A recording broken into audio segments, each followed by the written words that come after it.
नमस्कार दोस्तों, आज सुभाष की बात में मैं एक ऐसे मुद्दे पर आपसे बात करने जा रहा हूं जिससे देश का सिर जो है शर्म से झुक गया है।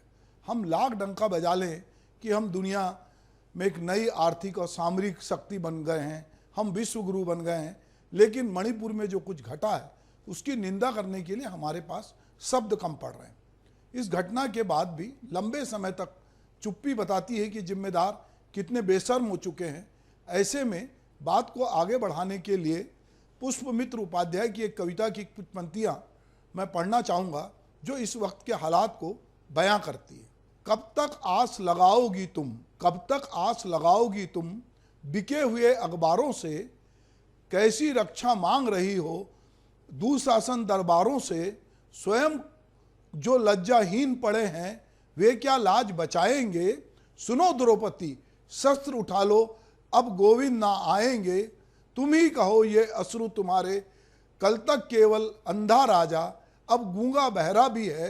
होठ सिल दिए हैं जनता के कानों पर, पहरा भी है। तुम ही कहो ये अश्रु तुम्हारे, किसको क्या समझाएंगे। सुनो द्रौपदी शस्त्र उठा लो, अब गोविंद ना आएंगे। तो दरअसल हम देख रहे हैं कि जो ये महाभारत जिसकी हमारी एक पौराणिक कथा है, जिसमें हमको लगता है कि जब चीरहरण होता है तो भगवान कृष्ण आते हैं, गोविंद आते हैं और लाज बचा लेते हैं। पर हम देख रहे हैं कि हमारे देश में खास करके कई जगहों पे जब चीरहरण के दृश्य होते हैं तो कोई गोविंद प्रकट नहीं होता। अगर मैं मणिपुर की बात करूं, वहाँ सरेआम युवतियों के साथ हुए इस बर्ताव का किसी भी समाज में कोई स्थान नहीं है। लेकिन ज़्यादा शर्मिंदगी की बात तो इस तरह के अपराध के बाद भी चुप्पी साधे रखने की। बताया जा रहा है कि मई माह में एक समाज की युवतियों के साथ इस तरह की दरिंदगी हुई, सामूहिक बलात्कार हुए। उसके बाद जब जुलाई माह में सोशल मीडिया और अन्य माध्यमों पर जब इसके वीडियो वायरल हुए तब देश भर में आक्रोश फैल गया। रिपोर्ट के मुताबिक वायरल वीडियो में जिन दो महिलाओं को नग्न करके घुमाया जा रहा है वो कुकी समुदाय की थी। यह वीडियो 4 मई का बताया जा रहा है, जब हिंसा शुरुआती चरण में थी। महिलाओं को निर्वस्त्र कर घुमाने का आरोप मेतई समुदाय के लोगों पर लगा है।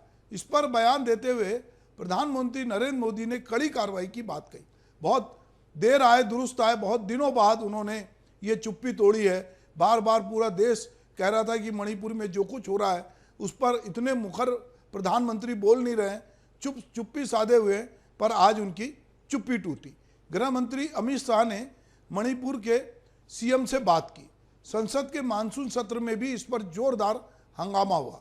प्रधानमंत्री ने अपने बयान में कहा कि मैं राज्यों के मुख्यमंत्री से आग्रह करता हूं कि वे अपने राज्य में कानून व्यवस्था को और मजबूत करेंगे, खास करके हमारी माता बहनों की रक्षा के लिए कठोर से कठोर कदम उठाएं, चाहे वह राजस्थान हो, छत्तीसगढ़ हो, मणिपुर हो या देश का कोई भी हिस्सा हो।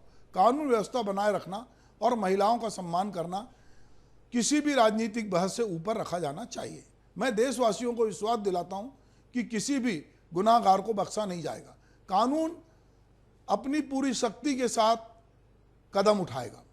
प्रधानमंत्री द्वारा अपने बयान में छत्तीसगढ़ का नाम लिए जाने के बाद छत्तीसगढ़ के मुख्यमंत्री भूपेश बघेल ने कड़ी आपत्ति जताई और उन्होंने कहा कि मणिपुर के हालात के साथ छत्तीसगढ़ का नाम जोड़ना गलत है। मुख्यमंत्री भूपेश बघेल ने कहा कि पिछले 3 महीने से मणिपुर जल रहा है, लेकिन प्रधानमंत्री नरेंद्र मोदी ने एक वक्तव्य भी नहीं दिया। आज मणिपुर के साथ राजस्थान और छत्तीसगढ़ को भी जोड़ दिया। मणिपुर से छत्तीसगढ़ की तुलना छत्तीसगढ़ का अपमान है। मणिपुर में पिछले कुछ महीनों से जो तनाव है, जो वहाँ पे एक आग लगी हुई है, जो जल रहा है, उस पर लगातार चुप्पी बताती है कि सरकार की प्राथमिकता में उत्तर पूर्व के इलाके, वहाँ के लोग कितने हैं। अभी हाल ही में प्रधानमंत्री नरेंद्र मोदी ने अगले चुनाव के मद्देनज़र सहयोगी दलों की एक बैठक दिल्ली में बुलाई, जिसमें बड़ी संख्या में नॉर्थ ईस्ट के दल शामिल हुए। पीएम मोदी की अगुवाई में भाजपा 2024 में सत्ता की वापसी के लिए इन 7 सिस्टर राज्यों पर नज़र जमाए हुए, लेकिन वहाँ के हालात, वहाँ की समस्या से उस तरह का जुड़ाव फिलहाल नज़र नहीं आया। मेतई ट्राइब यूनियन पिछले कई सालों से मेतई समुदाय को आदिवासी दर्जा दिलाने की मांग कर रही। मामला मणिपुर हाईकोर्ट पहुंचा। इस पर सुनवाई करते हुए मणिपुर हाईकोर्ट ने राज्य सरकार से 19 अप्रैल को 10 साल पुरानी केंद्रीय जनजाति मामलों के मंत्रालय की सिफारिश प्रस्तुत करने के लिए कहा। इस सिफारिश में मैतेई समुदाय को जनजाति का दर्जा देने के लिए कहा गया है। कोर्ट ने मैतेई समुदाय को आदिवासी दर्जा देने का आदेश दे दिया। अब हाईकोर्ट के इस फैसले को सुप्रीम कोर्ट में चुनौती दी गई है।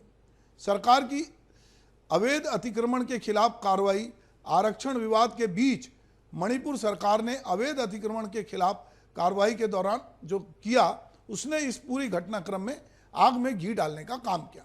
मणिपुर सरकार का कहना है कि आदिवासी समुदाय के लोग संरक्षित जंगलों और वन अभ्यारण्यों में गैर कानूनी तरीके से कब्जा करके अफीम की खेती कर रहे हैं।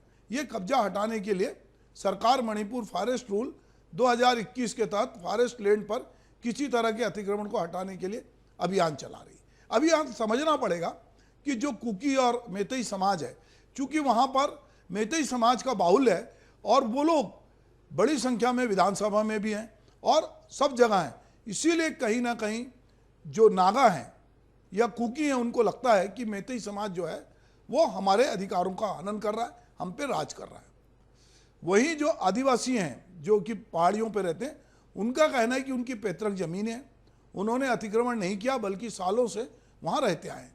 सरकार के इस अभियान को आदिवासियों ने अपनी पैतृक जमीन से हटने की तरह पेश किया, जिससे आक्रोश फैला।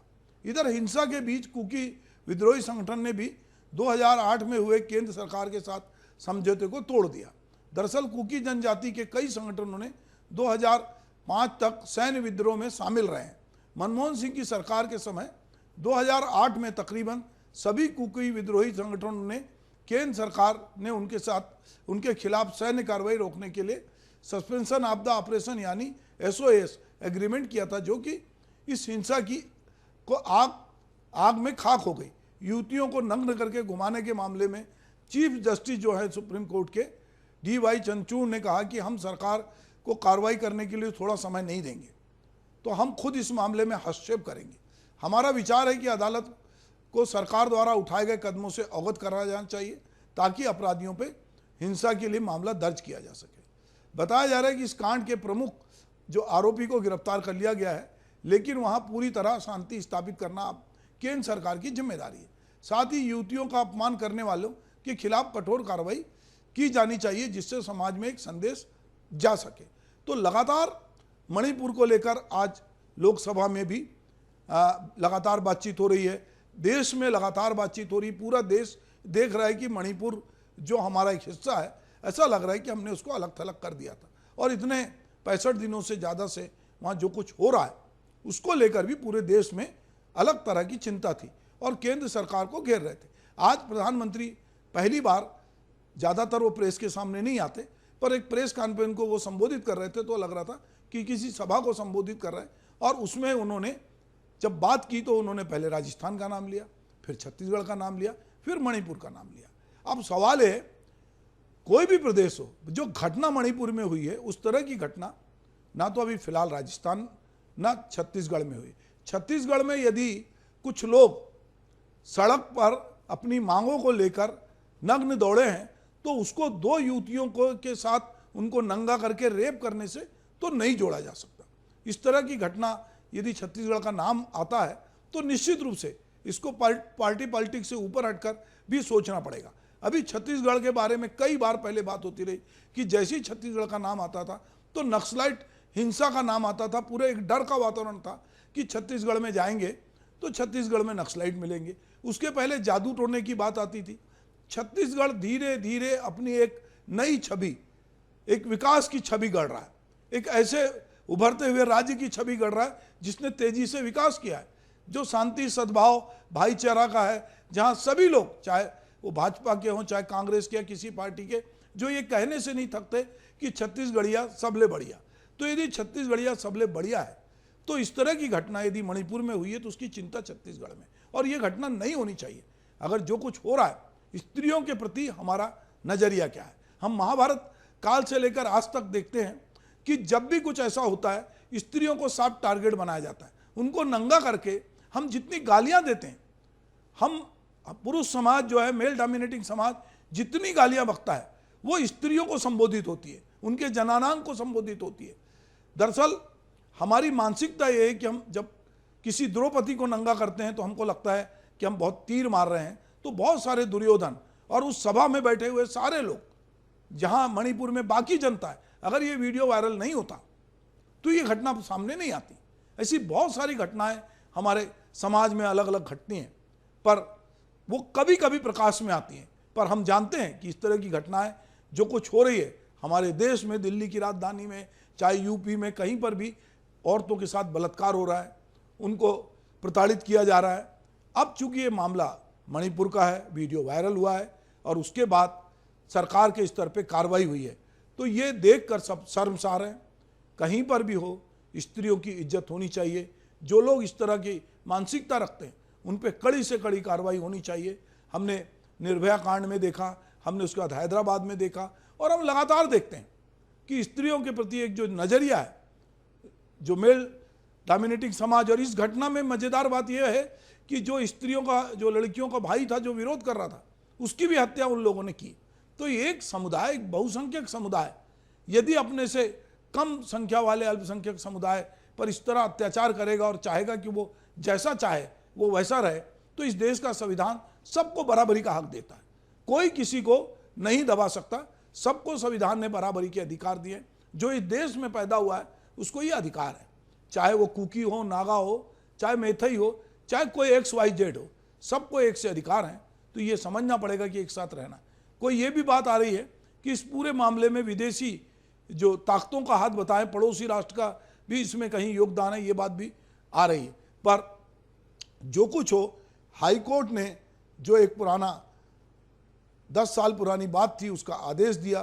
तो जब कभी कभी न्यायालयों के आदेश से भी इस तरह की स्थिति होती है, सुप्रीम कोर्ट में ये मामला पेंडिंग है, पर इस बीच में केंद्र सरकार, चूंकि उसी की वहाँ पर राज्य सरकार है, तो ये केंद्र सरकार को, जो डबल इंजन की सरकार है, उसको देखना चाहिए कि मणिपुर अगर बहुत लंबे समय से धधक रहा है, जल रहा है और इस तरह की घटनाएं हो रही हैं, तो ये सब के लिए शर्म का विषय है, ये राष्ट्रीय शर्म का विषय है। ये हम सब के लिए एक प्रकार से चुल्लू भर पानी में डूब मरने का समय है, और हम इससे ज़्यादा और कुछ नहीं कह सकते। नमस्कार।